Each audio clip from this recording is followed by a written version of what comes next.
Hello दोस्तों, आपका स्वागत है हमारे यूट्यूब चैनल में। तो आज हम पढ़ेंगे चैप्टर 2 इंस्ट्रक्शन एंड ऑपरेटर्स। इसका क्या मतलब होता है? इस चैप्टर के अंदर हम काफ़ी सारी न्यूमेरिकल चीज़ें पढ़ेंगे जो मैथ से रिलेटेड होगी। साथ ही साथ हम इसमें नए कॉन्सेप्ट सीखेंगे। आप उन कॉन्सेप्ट को याद जितना हो सकता है उतना मत करिएगा, मतलब कि अपने दिमाग में जितना हो सकता है बस उसको बैठाइए। अभी रटने की ज़रूरत नहीं है आपको, ठीक है? तो चलिए स्टार्ट करते हैं। इंस्ट्रक्शंस ये क्या होते हैं? ये होते हैं, इसकी डेफिनेशन है, सिंपल डेफिनेशन होती है इसकी, these are statements in a program. मतलब कि अभी तक हम क्या करते हैं, अभी तक हम क्या करते थे कि हम सी के प्रोग्राम को सीक्वेंस में लिख रहे थे वन बाय वन।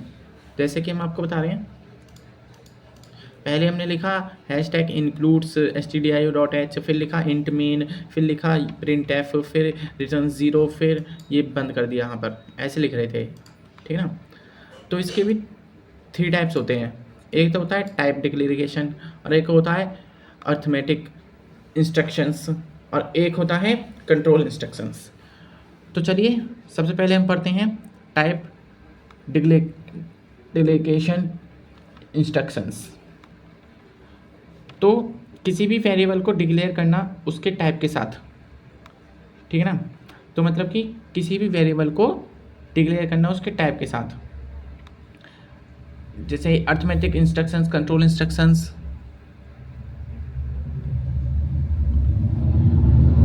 तो इंस्ट्रक्शंस पढ़ते हैं हम इसमें। Type of declaration instructions: declare war before using it, ठीक है? इसमें वैलिड और इनवैलिड होते हैं, मतलब कि समझिए इसको, इंट ए की वैल्यू है ये हमारे पास और बी की वैल्यू ये है, तो ये वैलिड है। इंट ए की वैल्यू हमें दे रखी है, इंट बी की वैल्यू हमें दे दी, इसमें ऐसे इनवैलिड, मतलब ये सब इनवैलिड हैं, ये प्रोग्राम को रन नहीं करेंगे और ये सब कर देंगे। तो चलिए एक बार हम इसमें प्रोग्राम को करते हैं, कोड पे चलते हैं। फिर इसमें क्या था, हमको लिखना है int a equals to 22, int a is equal to, int a is equal to 22, ये बंद करा। फिर हमने लिखा int b is equal to a, फिर ये। इसको एक बार प्रोग्राम को रन करके चलाते हैं, चलता है नहीं चलता है। तो टर्मिनल खोलते हैं, फिर इस प्रोग्राम को चलाते हैं।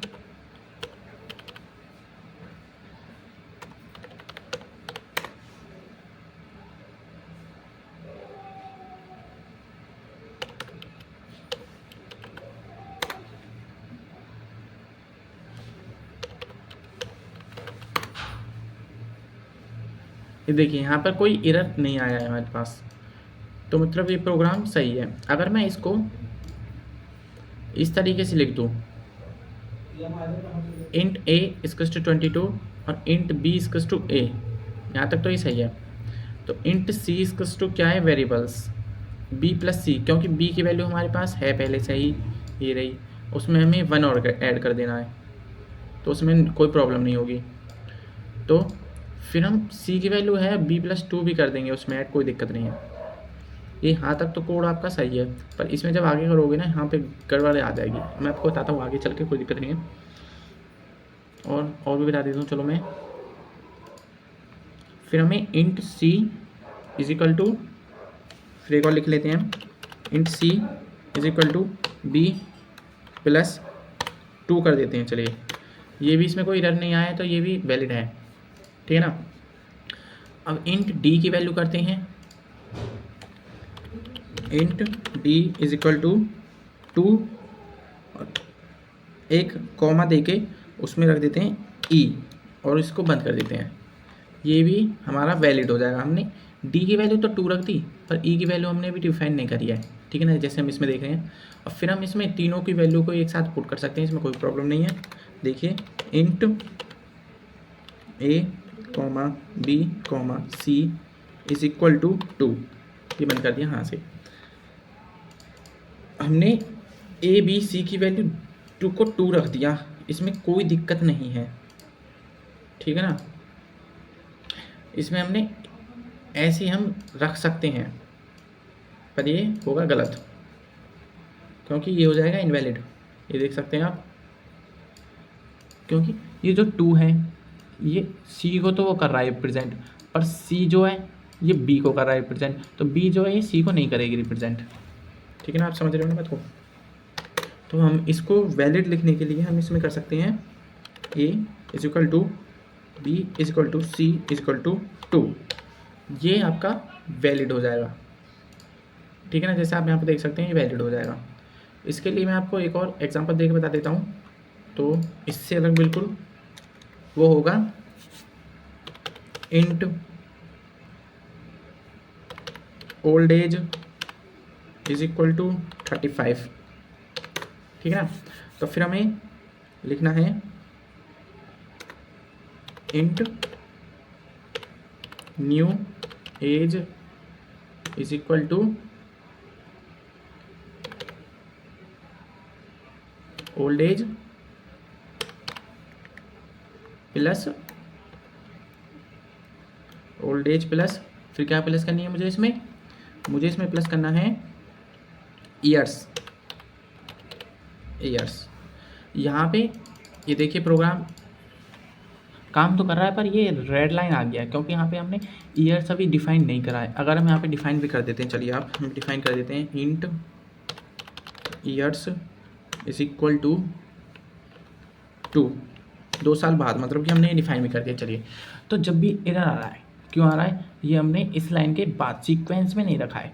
अगर हम इसको यहाँ से लेके यहाँ पे कर दें और इस वाले को यहाँ से हटा दें, तो ये देखिए यहाँ से ये एरर गायब हो जाएगा।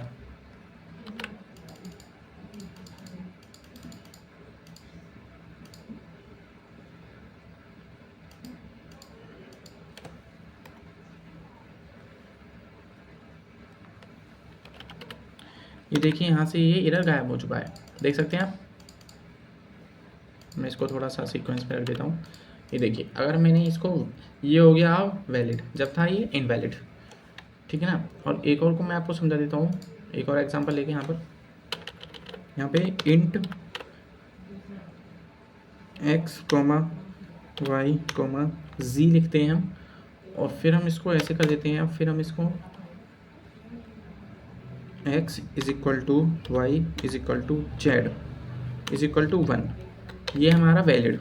ठीक है ना, अगर मैं एक लाइन बचाने के लिए इसको यहाँ से हटा के, यहाँ से मैंने हटाया और यहाँ पे इज इक्वल टू लगा के और यहाँ पे 1 लगा दिया और इसको चला के देखा, तो ये प्रोग्राम तो सही है, पर इसमें ना एक प्रॉब्लम है। ये जो z की वैल्यू है ना 1, ये खाली इसको रिप्रेजेंट कर रहा है, ये एक्स वाई की वैल्यू इसमें प्रिंट नहीं होगी आगे। ठीक है ना, समझ रहे हो आप। तो एक्स वाई की वैल्यू इसमें प्रिंट नहीं होगी आगे, बस इतना ही है इसमें। तो हम आगे बढ़ते हैं थोड़ा सा। तो चलिए फिर हम पढ़ते हैं अर्थमेटिक इंस्ट्रक्शंस। ये क्या होते हैं, ये होती हैं a प्लस बी, मतलब कि a होता है इसमें ऑपरेंड और b होता है इसमें ऑपरेंड 2, और जो बीच में ये प्लस का साइन जो है बीच में, इसको कह देते हैं हम ऑपरेटर। मतलब कि हमें ना इसमें मैथ से रिलेटेड सब कुछ मिलता है, जैसे कि प्लस हो गया, माइनस हो गया, मल्टीप्लाई हो गई, डिवाइड हो गया और मॉडुलो हो गया। इसमें ये सब होता है अर्थमेटिक इंस्ट्रक्शंस में। मतलब कि इसमें single variable on left side, मतलब कि c a is equal to a plus b, जो यहाँ पे है ना ये वेरिएबल, यहाँ पे ये सिंगल होना चाहिए जब ये रूल सही होगा। अगर ये वाली इस साइड होती तो ये गलत हो जाता है, अगर ये इस साइड होता तो ये भी गलत हो जाता है। यहाँ पे एक सिंगल वैल्यू होनी चाहिए, जो यहाँ ए लिखा है ना, यहाँ पे एक सिंगल वैल्यू होना चाहिए, और यहाँ पे तो मल्टीपल्स वैल्यू होनी चाहिए, कोई दिक्कत नहीं है उसमें। ठीक है, मैं इसको एक कोड में लिख के बता देता हूँ आपको कैसे। चलिए कोड में चलते हैं हम, फिर लिखते हैं इसमें int a is equal to 1 और b इज इक्वल टू 2, ये लिखा। और फिर इसमें लिखेंगे हम इंट सम, इन दोनों का sum, int sum is equal to a plus b। इन दोनों को सम करके देखेंगे, एक बार टर्मिनल चला के देखेंगे होता है नहीं होता है, पर होगा नहीं इसका, क्योंकि ये अभी मैंने इसको प्रिंट एफ नहीं कर पाया है। ठीक है ना, अभी एक बार देख लेते हैं बस हम चला के प्रोग्राम।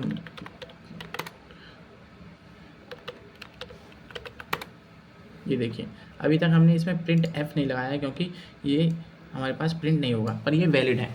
आप इतना देख लीजिए बस। और फिर हम इसमें आगे चलते हैं थोड़ा सा, इसको मैं इरेज कर देता हूँ, एक सेकेंड।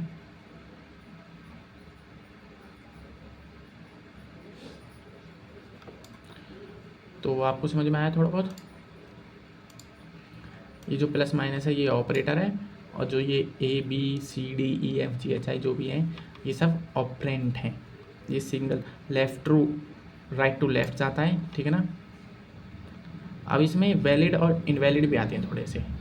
अर्थमेटिक इंस्ट्रक्शन में वैलिड और इनवैलिड मतलब कि जो मैंने आपको बताया था, ए जो है बी प्लस सी की रिप्रेजेंट करता है, पर बी प्लस सी ए को कभी भी रिप्रेजेंट नहीं करेगा।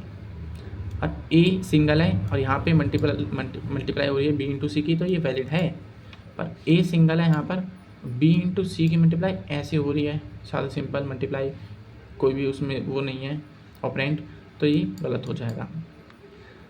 बी डिवाइडेड बाय सी सही है, वैलिड है, पर ए बी की पावर सी, मतलब कि आप इसको ऐसे लिखते हो ना बी की पावर सी को, तो इसमें ना ये बी की पावर सी इनवैलिड है। नोट करते हैं इसमें X Y power X Y of X Y, मतलब कि इसमें ना हम पावर को लिखते हैं पी ओ डब्ल्यू से, P O W E R power लिखते हैं इसमें हम, ना कि ऐसा साइन लगा देते हैं कोई। ठीक है ना, मैं इसको कोड पे लिख के बता देता हूँ आपको। चलिए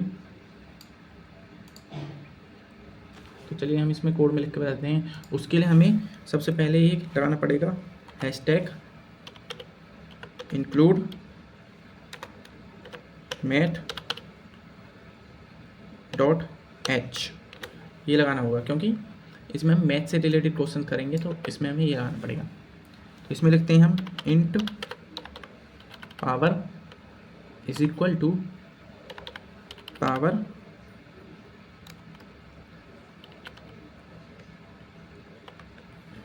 बी डैश सी।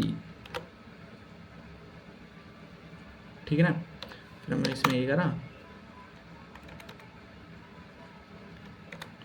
और फिर प्रिंट एफ, इसको प्रिंट करा के देखेंगे बार print F.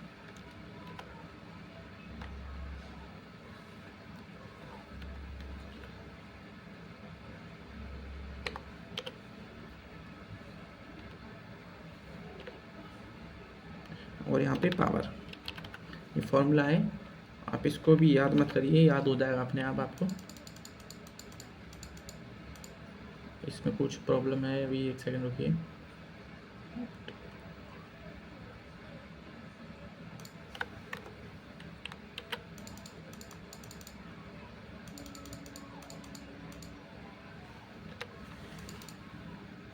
B dash C int power is equal to this power of this. सही है, वैसे तो ये क्यों नहीं चल रहा है।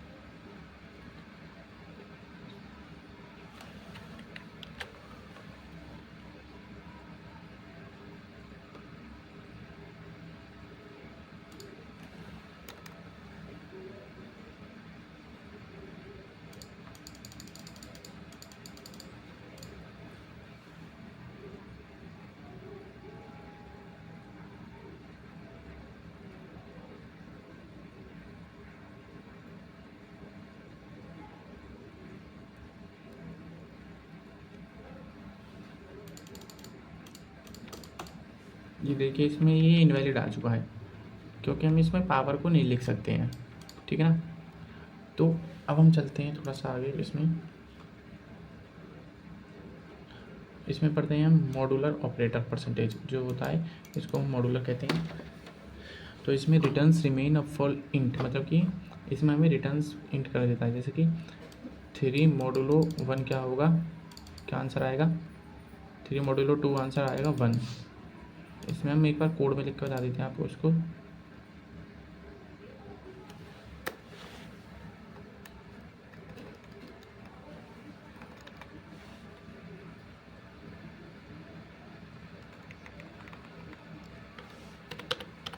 इंट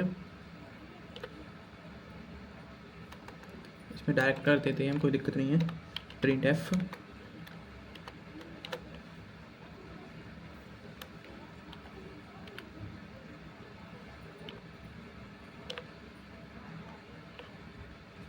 पहले कर देते हैं हम 3 डिवाइडेड बाय 2 और इसको कर देते हैं बंद यहाँ से। ये हो गया हमारा। फिर हम टर्मिनल खोलते हैं अपना, टर्मिनल पे जाते हैं,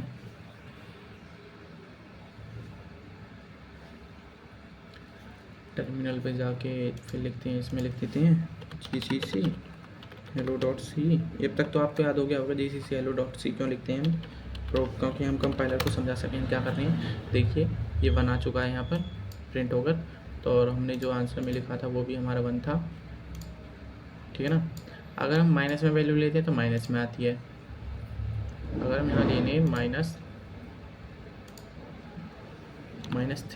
और फिर इसको दोबारा एक बार रन करके देखें प्रोग्राम को, तो हमारा -1 आगे देखिए, ये -1 वैल्यू आ चुकी है। अगर हम यहाँ पर कोई बड़ी वैल्यू ले लें, जैसे कि 16 ले लेते हैं हम, 16 मोडुलो 10 ले लेते हैं, तो हमें पता है 6 बचेगा उसमें। जब 16 को 10 से डिवाइड करेंगे तो वो बचेगा 10, 6 बचेगा सॉरी। फिर हम इसको एक बार करके देख लेते हैं क्या बनता है हमारे पास।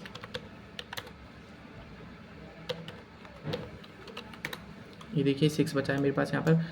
हम इसमें ना फ्लोट वैल्यू को कभी भी प्रिंट नहीं करा सकते हैं। जैसे कि आप देख सकते हैं यहाँ पर, अगर मैंने इस फ्लोट वैल्यू को प्रिंट कराना भी चाहा तो ये किसमें एरर आ गया है, वैसे भी करके देख लेते हैं एक बार। ये देखिए इसमें यहाँ पर एरर आ चुका है, यहाँ पे भी रेड लाइन आ चुकी है, क्योंकि हम इसमें फ्लोट वैल्यू को कभी इंटीजर से इंटीजर वैल्यू भी नहीं होती है, इसमें हम सिर्फ नंबर वाली वैल्यू को नंबर से कर सकते हैं और किसी से कुछ नहीं कर सकते हैं, ठीक है ना। जैसे कि हम 6 को 1 से कर देते हैं, एक बार करके देखते हैं।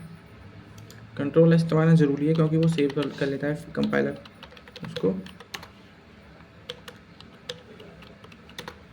ये देखिए 0 बचा है हमारे पास। अगर हम 6 को 1 से करेंगे तो हमारे पास 0 बचेगा, वो तो हमें पता था, इसलिए हमने करा था आपको समझाने के लिए। बस इसमें समझना कुछ नहीं है, बस ज़्यादातर बहुत आसान है ये। मॉडुलो जो होता है ना, वो ना हमारे फ्लोट वैल्यू पर काम नहीं करता है, वो मैंने आपको बता दिया अभी।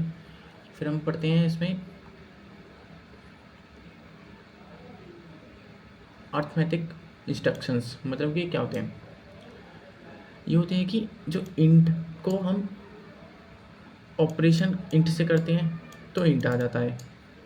अगर हम इंट को ऑपरेशन फ्लोट से कर देते हैं तो फ्लोट आ जाता है। अगर हम फ्लोट को ऑपरेशन फ्लोट से करते हैं तो फ्लोट आता है। कैसे, ये कैसे आता है बताइए। तो ये ऐसे आता है कि आप थोड़ा समझिए इसको, एक सेकंड रुकिए प्लीज़।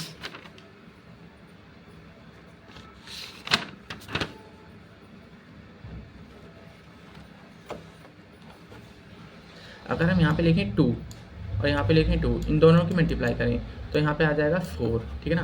अगर हम यहाँ पे लिखें 2.0 और यहाँ पे लिखें 2 तो आंसर आएगा 4.0।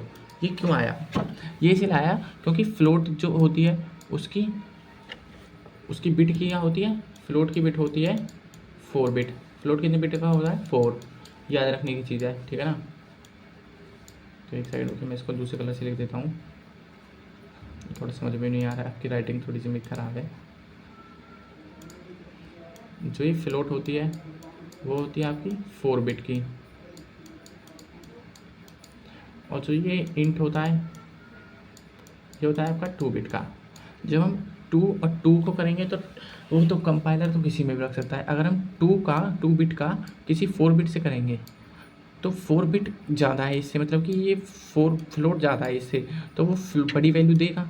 तो बड़ी वैल्यू देगा तो वो किस में स्टोर करेगा, वो फ्लोट में करेगा स्टोर। अगर हम फ्लोट को करते हैं तो फ्लोट ही आता है, ठीक है ना। एक बार हम इसको करके देख देते हैं कोड में अपने। तो इसमें यहाँ पे लिख देते हैं, यहाँ पे थोड़ा सा इसको चेंज कर देते हैं, बस थोड़ा सा। यहाँ पे ये करा और यहाँ पर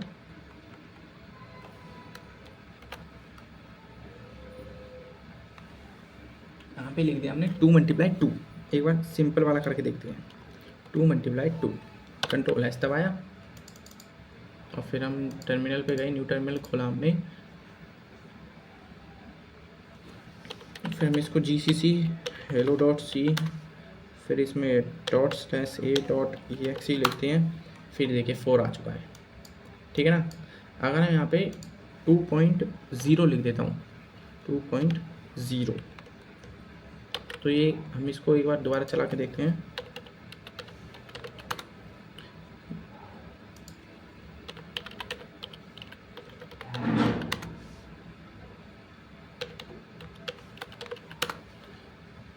ये देखिए यहाँ पे 0 आ चुका है अपना। अगर हम इसके मल्टीप्लाई इसके साथ करेंगे तो 0 आएगा हमारे पास, ये कह रहा है कंपाइलर, ठीक है ना। अगर हम यहाँ पे भी 2.0 ले लें, 2.0 ले लें और इसको दोबारा करके देखें एक बार, तो फिर क्या आता है, फिर आता है हमारे पास 0। जब भी 0 आए मतलब कि जब हम दोनों को मल्टीप्लाई करेंगे तो 0 ही आएगा हमारे पास, ठीक है ना। ये कहना चाह रहा है कि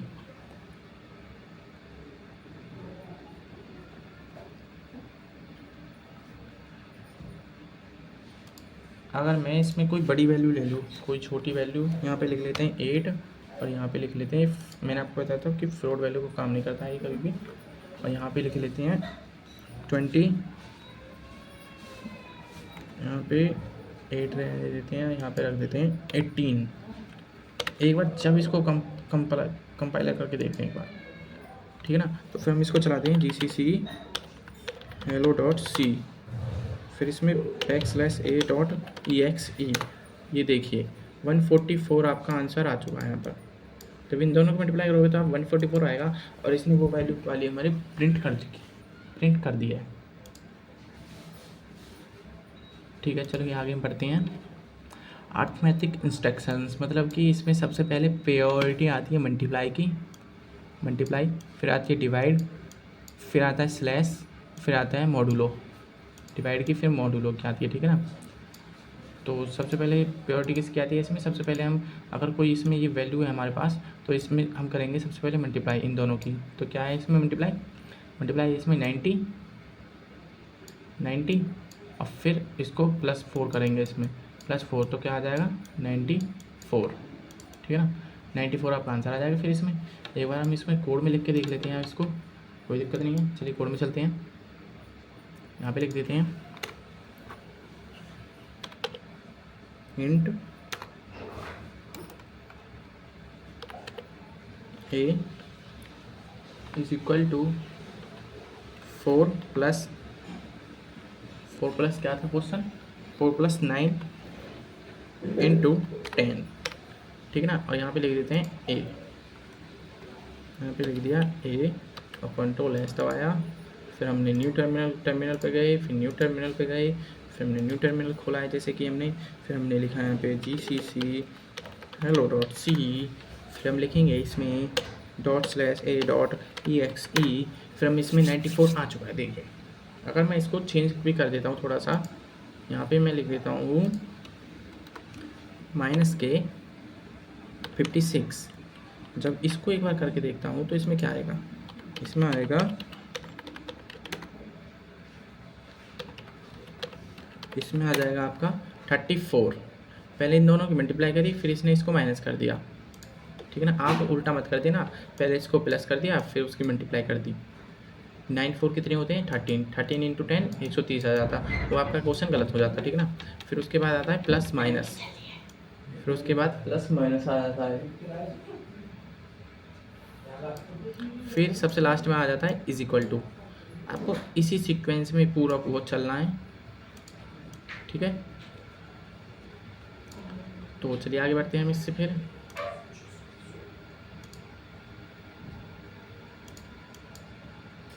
अरिथमेटिक इंस्ट्रक्शंस, मतलब कि ये लेफ़्ट टू राइट जाता है, मैंने आपको बताया था पहले भी।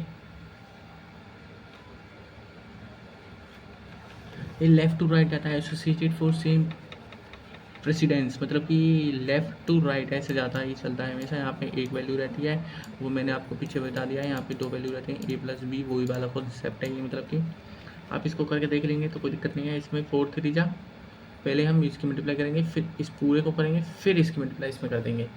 ठीक है, समझ रहे हो आप? इसका आंसर देख लें तो मैं आपको बता देता हूँ एक बार। इसमें यहाँ पे है क्वेश्चन, देखते हैं एक बार क्या है। 4 × 3 6 डिवाइडेड बाय 6 × 2। 4 × 3 divided by 6 × 2। चलिए अब करके देखते हैं एक बार। GCC hello.c \a.exe 4 देख सकते हो आप। 4 कैसे आया ये आया 4, हमने 4 3 जा 12 आया, फिर उसकी 6 2 जा हो गया 2, मतलब कि मैं आपको ऐसे समझा देता हूँ। 4 3 जा क्या हो गया, पहले हमने मल्टीप्लाई करी थी 12, फिर हमने करा डिवाइड 6 का 6 2 जा 12, फिर 2 से मल्टीप्लाई 2 की कर देते हैं तो आंसर आ जाता है 4। ऐसे ही बस थोड़ा सा आसान है, आप करके देख लेना एक दो क्वेश्चन अपने आप। इंस्ट्रक्शंस पढ़ते हैं हम फिर इसमें। Control instructions used to determine flow of program, मतलब कि इसमें डिटरमाइन कर देते हैं ये हमारे प्रोग्राम को फ्लो करने में कैसे होता है फ्लो। तो इसमें हम एक तो होता है हमारा सीक्वेंस कंट्रोल, मतलब कि सीक्वेंस से चल रहा है बिल्कुल सीधे सीधे, कोई दिक्कत नहीं है इसमें। और एक होता है हमारा डिस्कस कंट्रोल।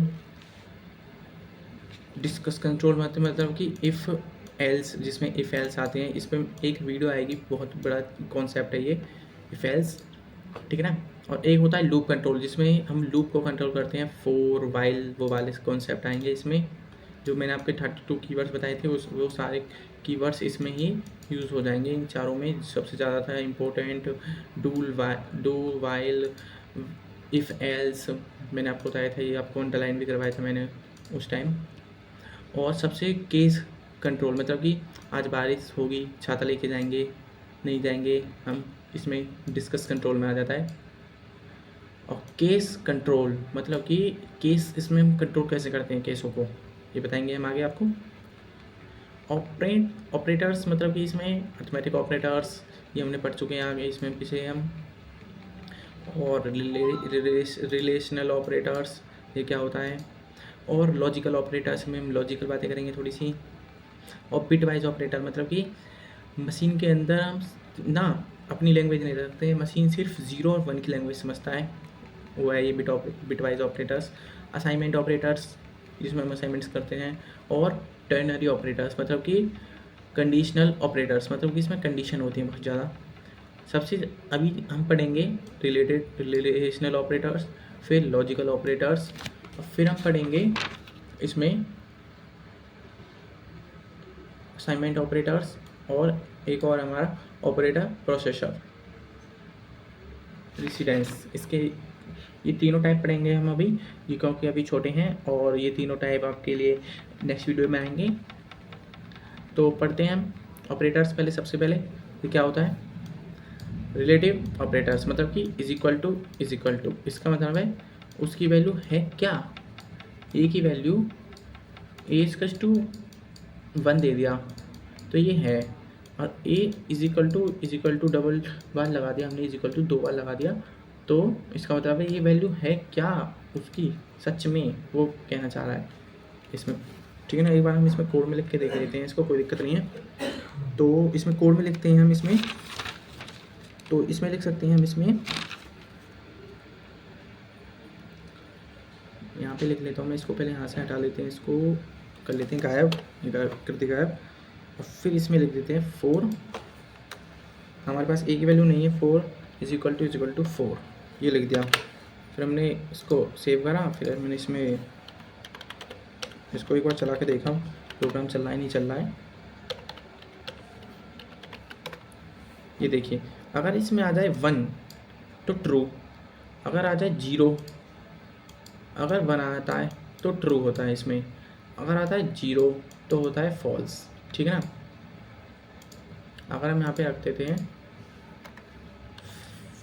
5 रख देते हैं, फिर इसको एक बार करते हैं प्रोग्राम को दोबारा से,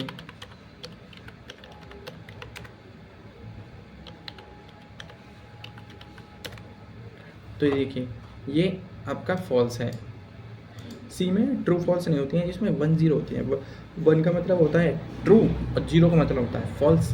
वेरी सिंपल है ये तो आपको पता ही होगा वैसे तो। और इज इक्वल टू मतलब कि greater than is equal to मतलब कि एक वैल्यू है वो हमसे ग्रेटर दैन है, मतलब कि 3।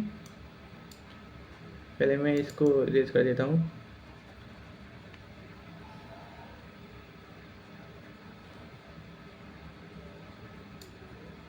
चलिए 3 is greater than 3 is equal to, यहाँ पे लगा देते हैं इज इक्वल टू 3। ये देखिए आगे चलिए 30 greater than is equal to 30। ये आपका है प्रोग्राम रन, वैलिड है। देख लेते हैं एक बार इसमें 30 greater than is equal to 30 करके देख लेते हैं इस बार प्रोग्राम को रन। कोई दिक्कत थोड़ी है, अपने हाथ में ये प्रोग्राम चलाना दो। एरर आते हैं तो हम इसको सॉल्व करते हैं। एरर को क्या दिक्कत है, एरर तो आने भी चाहिए जब तो हम सीखेंगे कुछ। ये देखिए 1 आ चुका है, मतलब कि ये ट्रू है, सही है। अगर यहाँ पे लिख दें हम 3, फिर इसको प्रोग्राम को चला के देखें एक बार। फिर हम एक बार इसको प्रोग्राम को चला के देखें।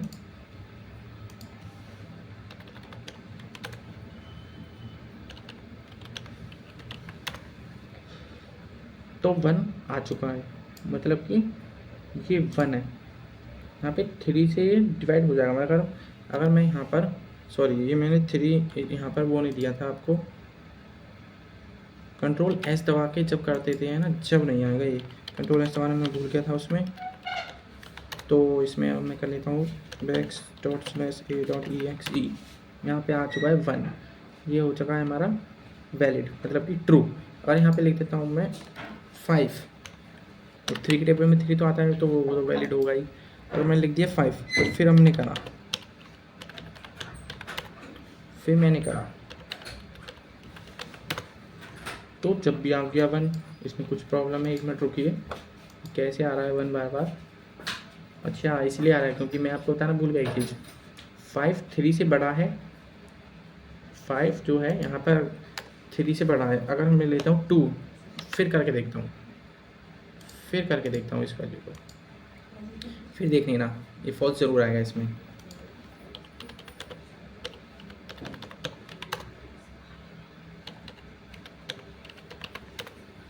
जीरो देखिए ये 3 से छोटा है और बराबर भी नहीं है उससे, मतलब कि हमने यहाँ पे पहले लिखा था 3 7, वो 7 जो है ना ये 3 से बड़ा भी है और उससे बराबर ज़्यादा बड़ा भी है, ठीक है ना।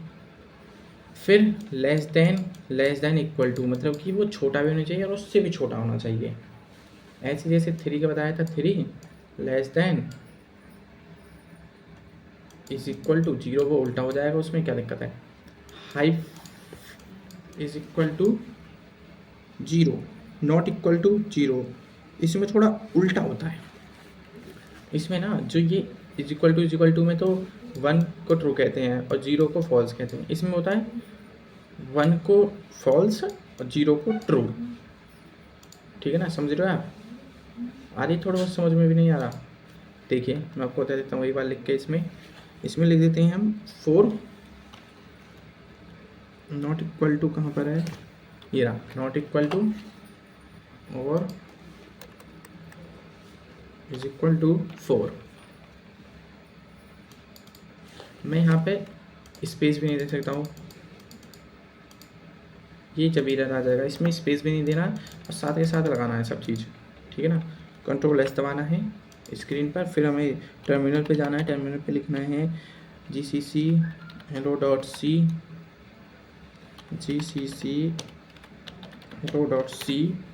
फिर लिखना है हमें ./a.exe। फिर देखिए ये 0 है, इसका मतलब ट्रू है, ये ट्रू है। इसमें थोड़ा उल्टा होता है उससे, इक्वल टू वाले से उल्टा होता है इसमें। gcc hello.c \a.exe। ये देखिए अगर यहाँ पे आ गया 1 तो ये हो गया फॉल्स, नॉट इक्वल टू लग रहा है ना, इसमें इक्वल टू है ही नहीं, ये फॉल्स है, आप समझ सकते हैं इसको। फिर हम पढ़ते हैं लॉजिकल ऑपरेटर्स। लॉजिकल ऑपरेटर्स इसमें बहुत ज़्यादा आसान है, तो देखिए हम स्टार्ट करते हैं लॉजिकल ऑपरेटर्स। लॉजिकल ऑपरेटर्स इसमें एंड नो और नॉट, मतलब कि एंड मतलब कि 4 बड़ा है 3 से, ये हम मानते हैं। एंड कंडीशन लगा दी हमने दोनों में, 5 बड़ा है 2 से, ये भी कंडीशन लगा दी हमने। एक बार हम इसको कोड में लिख के देख लेते हैं। 4 is greater than 3 and 5 is greater than 2। Condition को चला के देख लेते हैं।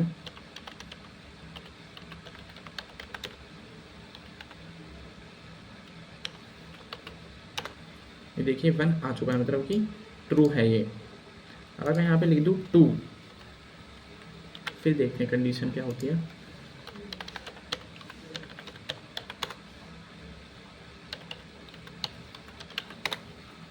यहाँ पे आ गया 0, तो 2 तो 3 से बड़ा ही नहीं होगा, तो काम कैसे करेगा ये, ठीक है ना। और का क्या मतलब होता है, ये वाले 2 डंडे से, जिसमें और आ जाता है, ऐसे हो जाएगा। नॉट के लिए भी ऐसे हो जाएगा, उसके आगे लगा देंगे बस हम पहले, मतलब कि नॉट के लिए हो जाएगा आपका, आपको बस मैं सिर्फ नॉट को बता देता हूँ, आपको प्रैक्टिस करने की ज़रूरत है। इसमें नॉट लग जाएगा ऐसे, और इसमें एक ब्रैकेट और एक यहाँ पे ब्रैकेट, फिनिश। अब हम इसको चला कर देख लेते हैं एक बार।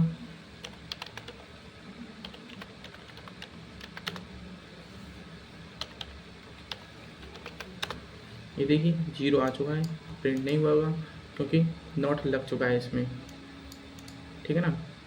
नॉट का मतलब होता है नहीं। तो मैं आपको एक टेबल बना के दे देता हूँ, पहले मैं इसको इरेज कर देता हूँ। आपको एक टेबल, 2 टेबल याद करनी होगी।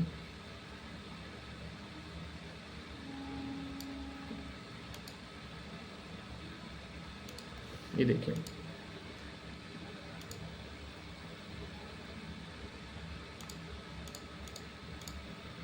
ये देखिए अगर फर्स्ट कंडीशन और सेकंड कंडीशन और यहाँ पे आउटपुट, ठीक है ना, तो क्या होगा। अगर यहाँ पे ट्रू आता है और यहाँ पे भी ट्रू आता है, तो वो ट्रू वो करेगा, ठीक है ना। हम कंडीशन ट्रू ट्रू करते हैं। अगर हम एक में ट्रू कर देते हैं कंडीशन में, एक में फॉल्स कर देते हैं, तो वो देगा हमें फॉल्स, ठीक है ना। अगर हम एक में शुरू में फॉल्स लगा देते हैं कंडीशन को, और दूसरी कंडीशन में ट्रू कर देते हैं उसको, तो वो आएगी फॉल्स कंडीशन आपकी दोनों में से निकल के। अगर हम दोनों ही फॉल्स लगा देते हैं, तो वो आपको पता है ये फॉल्स ही आता है हमेशा, ठीक है ना, वो तो हमेशा ही फॉल्स आता है।